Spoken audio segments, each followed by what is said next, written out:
देश के किसी राज्य में जब भी चुनाव होता है एससी एसटी के वोटों की बात जरूर होती है, लेकिन जम्मू कश्मीर के चुनाव में आतंकवाद, अलगाववाद और कश्मीरी पंडितों की बहस में यह समाज छूट जाता है। लेकिन इस बार जम्मू कश्मीर की 90 विधानसभा सीटों पर होने जा रहे चुनाव में एससी एसटी के लिए रिजर्व 16 सीटों की चर्चा खूब हो रही है। माना जा रहा है कि जो इन 16 सीटों को जीतने में कामयाब होगा, प्रदेश में सरकार उसी की बनेगी। लंबे इंतजार के बाद जम्मू कश्मीर में चुनाव का ऐलान हो चुका है। चुनाव 18 सितंबर, 25 सितंबर और 1 अक्टूबर को 3 चरणों में होगा। वोटों की गिनती 8 अक्टूबर को होगी, यानी नतीजे 8 अक्टूबर को आएंगे।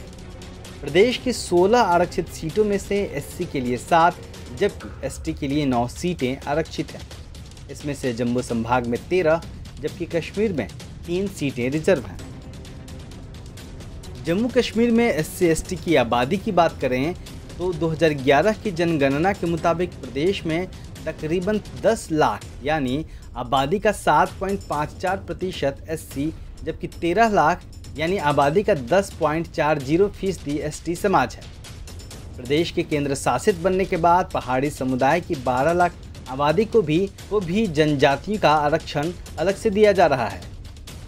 एससी के लिए आरक्षित सीटों की बात करें तो जम्मू की 4 सीटें जिसमें बिसना, सुचेतगढ़, मढ़ और अखनूर की सीट शामिल है के अलावा सांबा की रामगढ़ सीट, कठुआ की कठुआ सीट और उधमपुर की रामनगर सीट शामिल है।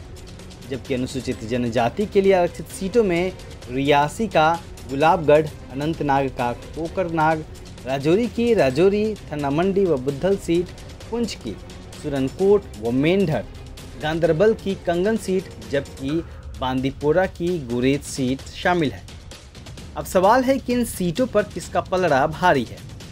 लोकसभा चुनाव के नज़रिए से देखें तो एससी के लिए रिजर्व 7 में से 6 सीटों पर भाजपा जबकि एसटी के लिए रिजर्व 9 सीटों में से 7 सीटों पर नेशनल कॉन्फ्रेंस जीती थी। देखना होगा कि ये पार्टियां विधानसभा चुनाव में भी यह प्रदर्शन दोहरा पाते हैं या नहीं। जम्मू कश्मीर के चुनावी रण की बात करें तो प्रदेश में उमर अब्दुल्ला की party national conference, Mehbooba Mufti की पार्टी पीडीपी के अलावा कांग्रेस और भाजपा एवं बहुजन समाज पार्टी चुनाव मैदान में है। देखना होगा कि चुनावी रण में जीत किसकी होती है। ब्यूरो रिपोर्ट, दलित दस्तक।